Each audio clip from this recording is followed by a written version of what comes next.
पूरी ये जो कानून बनने जा रहा है ये पूरी तरीके से मुसलमान को तबाह करने की तैयारी। ये तय कौन करेगा मैं नमाज पढ़ रहा हूँ कि नहीं पढ़ रहा हूँ, मैं रोजा रख रहा हूँ कि नहीं रख रहा हूँ, मैं काम कर रहा हूँ। तो आप मुझे बताइए ये कैसे, ये आप कैसे तय करोगे, आप कैसे तय करोगे मेरी आस्था को।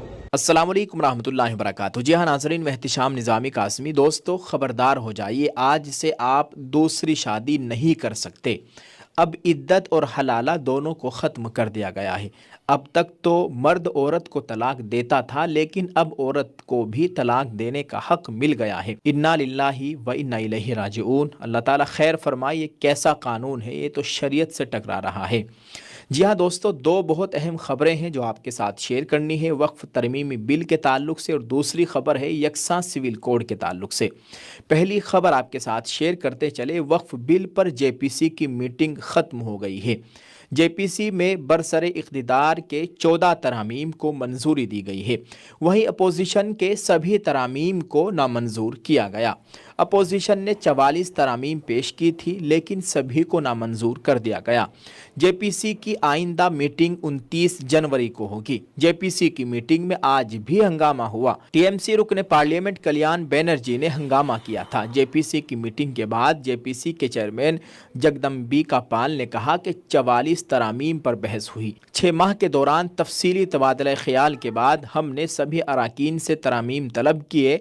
ये हमारी आखिरी मीटिंग थी, इसलिए कमेटी के जरिए अक्सरियत की बुनियाद पर 14 तरामीम को मंजूरी दी गई है।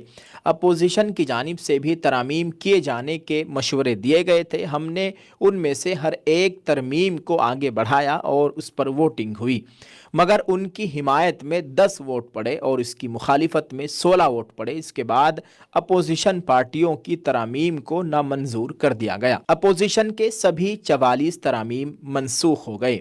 दोस्तों आप इस ताल्लुक से क्या कहेंगे, कमेंट करके अपनी राय ज़रूर पेश कीजिएगा। ऐसा लगता है कि वक्फ तरमीमी बिल भी, ये कानून भी अब लागू होने वाला है, ये बिल भी पास होने जा रहा है। अल्लाह खैर फरमाए।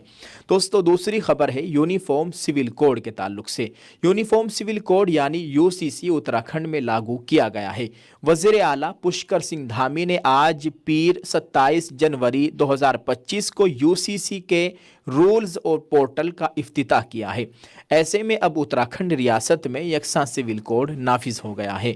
यकसा सिविल कोड के निफाज के बाद उत्तराखंड मुल्क की पहली रियासत बन गई है जहां यूसीसी नाफिज किया गया है। ऐसी सूरत में तमाम प्रोसेस बशमुल शादी की रजिस्ट्रेशन, तलाक रजिस्ट्रेशन, वसीयत वगैरह यूसीसी कवानीन में दी गई दफ़ात के मुताबिक किए जाएंगे। इसके साथ ही वज़ीर आला धामी ने ऐलान किया है कि आज रियासत में यकसा सिविल कोड के तौर पर मनाया जाएगा। पोर्टल पर पहली रजिस्ट्रेशन सीएम पुष्कर सिंह धामी ने की है। चीफ सेक्रेटरी ने पहला सर्टिफिकेट भी वज़ीर आला को दिया है। उत्तराखंड यकसा सिविल कोड को लागू करने वाली पहली रियासत बन गई है। दोस्तों आज बरोज पीर को रियासत में यूसीसी नाफिज किया गया। 27 मई 2022 को उत्तराखंड में यकसा सिविल कोड के लिए एक माहिर कमेटी तश्कील दी गई। इसके बाद तकरीबन 2 साल बाद 2 फरवरी 2024 को इस कमेटी ने अपनी रिपोर्ट हुकूमत के सुपुर्द की। ये बिल 8 मार्च 2024 को असम्बली में मंजूर किया गया था, जिसके बाद उसे मंजूरी के लिए सदर जमहूरिया के पास भेजा गया था। इतवार को यौम जमहूरिया के प्रोग्राम के बाद वज़ीर आला धामी ने कहा कि बीजेपी ने 2022 में किया गया अपना वादा पूरा कर दिया है। धामी ने कहा कि यकसा सिविल कोड के निफाज के बाद ये यकीनी बनाया जाएगा कि उत्तराखंड में जिन्स, ज़ात पात, मजहब की बुनियाद पर किसी के साथ इम्तियाजी सलूक ना हो। धामी ने कहा कि हमने पीएम मोदी की क़ियादत में 2022 के असम्बली इंतखाबात लड़े थे।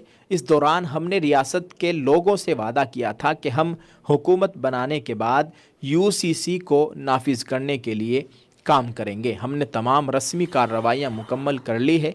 एक्ट यानी यूसीसी अब नाफिज होने के लिए तैयार है। बिल आखिर आज नाफिज भी हो गया है। यूसीसी पूरे उत्तराखंड में लागू होगा। धामी हुकूमत के मुताबिक ये एक्ट उत्तराखंड रियासत के तमाम इलाकों में लागू होगा। ये उत्तराखंड से बाहर रहने वाले रियासत के बाशिंदों पर भी असरअंदाज होगा। यकसा सिविल कोड का इतलाक उत्तराखंड के तमाम बाशिंदों पर होता है, सिवाय शेड्यूल्ड ट्राइब और महफूज अथॉरिटी से बाइख्तियार अफराद और कम्यूनिटीज़ के। UCC کا مقصد شادی، طلاق، جانشینی اور وراثت سے متعلق ذاتی قوانین کو آسان اور معیاری بنانا ہے۔ اس کے تحت شادی صرف ان فریقین کے درمیان ہو سکتی ہے جن میں سے کوئی بھی زندہ شریک حیات نہ ہو۔ قانونی اجازت دینے کے لیے دونوں کو ذہنی طور پر قابل ہونا چاہیے۔ مرد کی کم از کم عمر 21 سال اور عورت کی عمر 18 سال ہونی چاہیے۔ انہیں کسی ممنوعہ رشتے میں نہیں ہونا چاہیے۔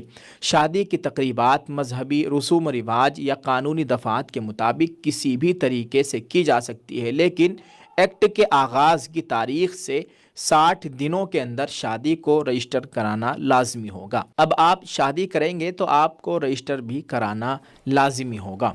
ناظرین، آپ اس تعلق سے کیا کہیں گے؟ کمنٹ کر کے اپنی رائے ضرور پیش کیجیے گا، اور دعا فرمائے اللہ تعالی ہم سب کے حال پر رحم فرمائے، اور مسلمانوں کی بڑی بڑی تنظیمیں اور خاص طور سے جمعیت علماء ہند اور مسلم پرسنل لاء بورڈ نے اس بل کو، اس قانون کو پہلے ہی ریجیکٹ کر دیا تھا، اور کہا تھا کہ اگر شریعت سے ٹکراؤ کی اس بل میں صورت ہوگی تو اس کے خلاف ہم آگے بڑھیں گے۔ اگر اس میں شریعت سے ٹکراؤ کی صورت ہوگی تو ہم اس قانون کی مخالفت کریں گے۔ اب دیکھتے ہیں کیا ہوتا ہے۔ اللہ تعالیٰ خیر فرمائے، اللہ تعالیٰ ہمارے ملک میں امن و امان کا ماحول قائم فرمائے۔ دوستو، آپ اس تعلق سے کیا کہیں گے؟ کمنٹ میں اپنی رائے ضرور پیش کیجیے گا۔ جزاک اللہ۔ السلام علیکم ورحمۃ اللہ وبرکاتہ۔ وعلیکم۔ تو آپ نے سنا کہ جو عدت تھی اور خلالہ تھا اور جو طلاق تھی، ان سب چیزوں کو ختم کر دیا گیا ہے، اور ساتھ ہی میں اور یہ اعلان کر دیا ہے، یہ حکومت کا ایک قانون بننے جا رہا ہے کہ اب مرد جو ہے وہ دوسری شادی نہیں کر سکتا، اور عورت خود ہی اگر اس کو رہنا چاہے رہ سکتی ہے۔ ان کا کہنے کا مطلب ہے اگر وہ جانی چاہے اس کو مرد کی طلاق کی کوئی ضرورت نہیں ہے، وہ لے کر جہاں مرضی ہے جا کر سکتی ہے دوسری شادی جس مرد سے، لیکن جو مرد ہے وہ دوسری شادی نہیں کر سکتا، بلکہ اللہ کا قرآن ہے کہ آپ 2 شادیاں یا 3 شادیاں یا 4 شادیاں کریے۔ تو اس لیے اس ویڈیو کو زیادہ سے زیادہ شیئر کیجیے۔ السلام علیکم ورحمۃ اللہ وبرکاتہ۔